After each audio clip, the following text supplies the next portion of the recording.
حضرت محمد صلی اللہ علیہ وآلہ وسلم کی زندگی ہر پہلو سے امت مسلمہ کے لیے مشعل راہ ہے۔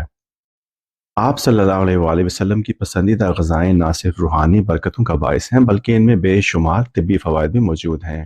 آپ نے جو بھی غذا کھانے کا معمول بنایا وہ صحت و تندرستی کے اصولوں پر مبنی تھی۔ اس موضوع میں ہم ان 5 غذاؤں کا ذکر کریں گے جو حضرت محمد صلی اللہ علیہ وآلہ وسلم کو بہت پسند تھیں۔ کھجوریں حضرت محمد صلی اللہ علیہ وآلہ وسلم کی پسندیدہ خوراک میں شامل تھیں۔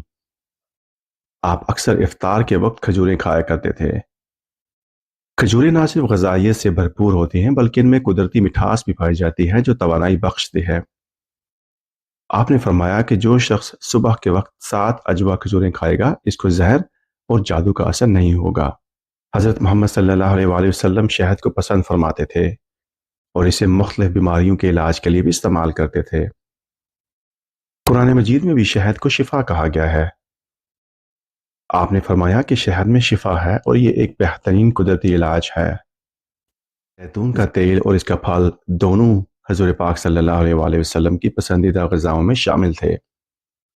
آپ نے فرمایا کہ زیتون کے تیل کو استعمال کرو اور اس سے جسم کی مالش کرو کیونکہ یہ مبارک ہے۔ زیتون کا تیل دل کے لیے مفید ہوتا ہے اور اس میں بے شمار غذائی فوائد پائے جاتے ہیں۔ حضور اکرم صلی اللہ علیہ وآلہ وسلم دودھ پینا پسند فرماتے تھے۔ آپ نے فرمایا کہ دودھ بہترین غذا ہے کیونکہ اس میں پانی، چربی اور پروٹین موجود ہوتے ہیں جو جسم کے لیے ضروری ہیں۔ آپ اکثر فرمایا کرتے تھے کہ اللہ نے دودھ کو بہترین اور مکمل غذا بنایا ہے۔ حضرت محمد صلی اللہ علیہ وآلہ وسلم جو کی روٹی اور جو کا دلیا پسند کرتے تھے۔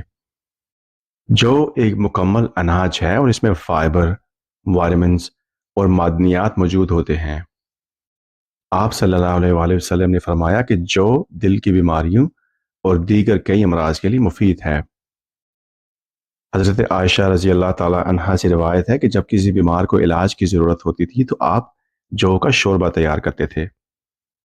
غذائیں نہ صرف حضرت محمد صلی اللہ علیہ وآلہ وسلم کی پسندیدہ تھیں بلکہ ان میں بے شمار طبی فوائد بھی موجود ہیں۔ ان غذاؤں کو روزمرہ کی خوراک میں شامل کرنے سے نہ صرف صحت بہتر ہوتی ہے بلکہ یہ سنت نبوی پر عمل کرنے کا بھی بہترین ذریعہ ہے۔ دیکھنے کا شکریہ۔